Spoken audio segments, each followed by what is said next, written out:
Okay, let's start this review with a little walk around of the bike. Just gonna show you this video here. As you can see, it's a fully faired bike, and in my personal opinion, I love that. It looks fast. I think it looks really good due to the full fairing is on there.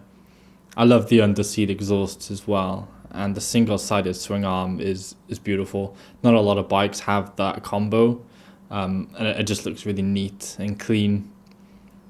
It looks as fast as it is, you know. The top speed is pretty high, and acceleration is pretty good too.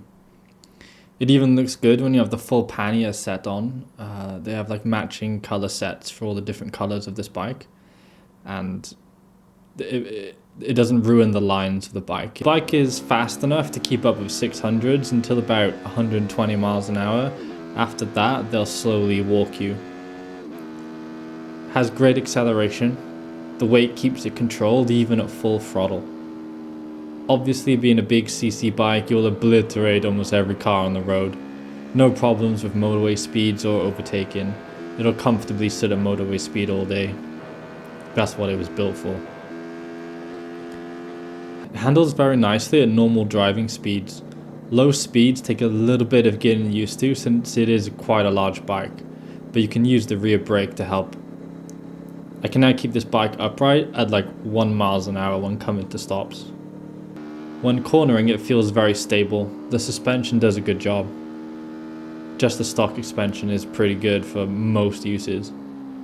Going over bumps isn't that much of an issue. It's not as good as cornering at high speeds like 600s or 1000s, but then again, those are specialized machines, and this bike is an all-round sporty touring kind of bike. The suspension is also adjustable, and it's quite easy to do so. You have a little black nozzle, and you just turn left or right to lower or up the preload. It does make a difference as well. I've been testing it out. So the bike is big enough for me where I can properly move around and hang off and still feel connected to the whole bike. Unlike smaller bikes that I've been riding, I'm just way too big for them. This bike is enough bike for me. My arm can go across the tank, and I can get my head quite low when cornering. It seems the body position is set up quite nicely, where it feels practically sporty.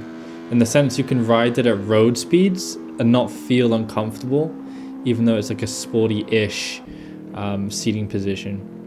With the proper sport bikes, you need to be accelerating for it to be comfortable, you know, or all the weight is on your wrists. I have noticed that having thin, lightweight gloves helps a lot with hand pains as well.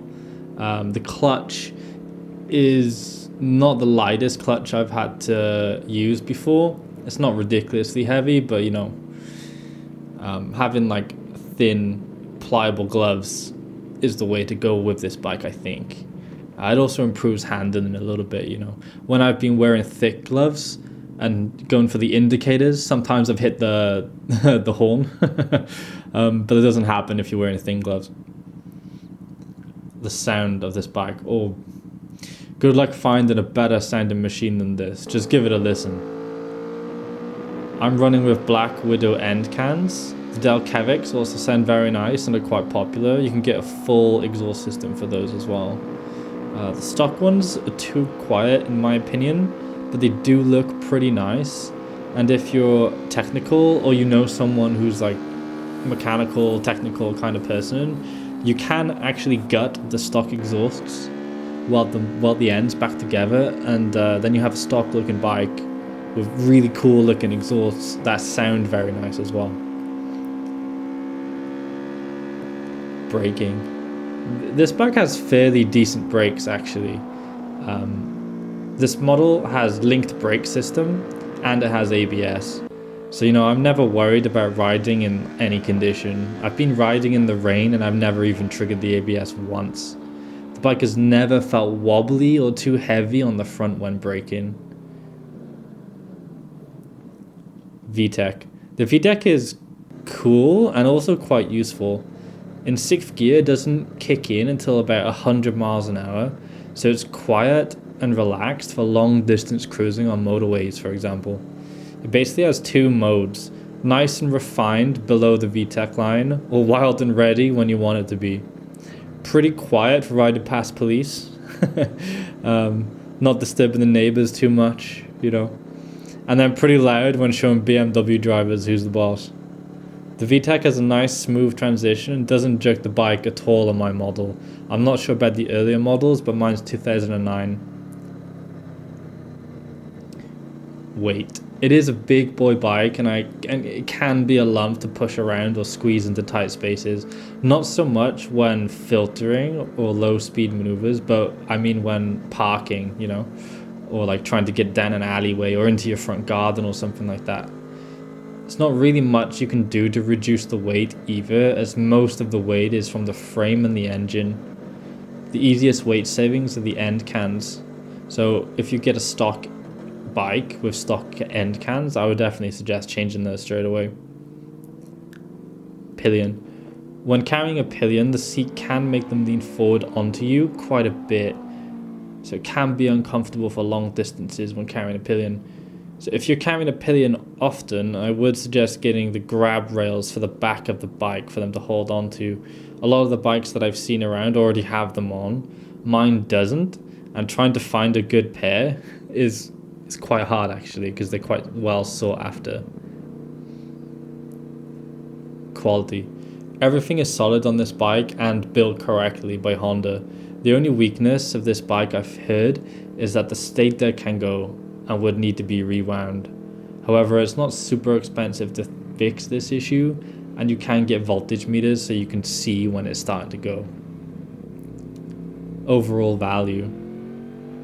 Looking at the prices these bikes go for and comparing them to other bikes in the same category, you're going to be hard pressed to find a better deal.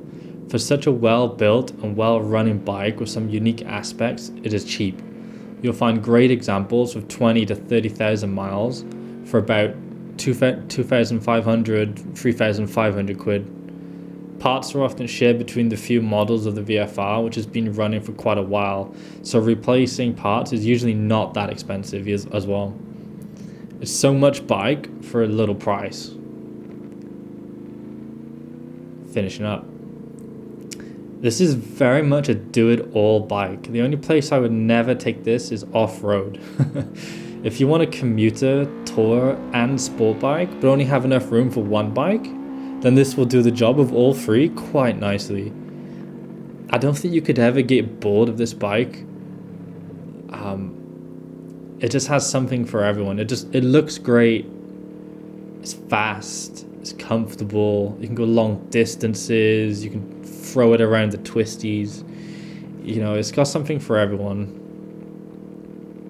I've heard couriers like to use this bike just because it's so reliable and does long distances with no issues. I have seen models with over 80,000 miles on them and there's no issues. People get their valves checked at 60,000 miles and they're all in sync. If you are thinking about getting this bike over another one, I would probably just go with this bike. I don't think you can regret buying this bike. And you could always sell it on to someone without much of an issue later on. People are always trying to get these bikes, you know. It's quite a popular bike. It looks really good.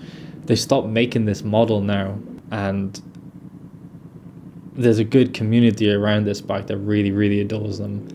And every time someone new gets into this kind of bike, they love them as well. If you look at the owners clubs, no one really has a bad word to say about the Honda VFR, like any of the generations. There is some complaining about this model and the later model because Honda moved away from the gear-driven cams. However, it doesn't really affect the bike that much.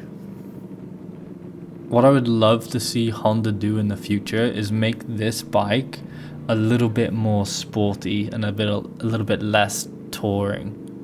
Honda do have a few other nice touring bikes, but could you imagine if Honda actually updated the engine on this bike, which has been the same for quite a while, put it in a lighter frame, make everything a bit lighter, and just have a proper VFR, that the R stands for racing. it would fly. Maybe make the engine a 1000cc or 1100cc, 1200 maybe. Yeah, I can imagine that. This kind of bike, there is actually already a VFR 1200, but it's also a tourer, and yeah, I'm gonna say it. The looks of it are kind of interesting, polarizing, I guess you could say. If you would look up the Honda VFR 1200, it looks kind of like a futuristic, but a bit too much in my personal opinion.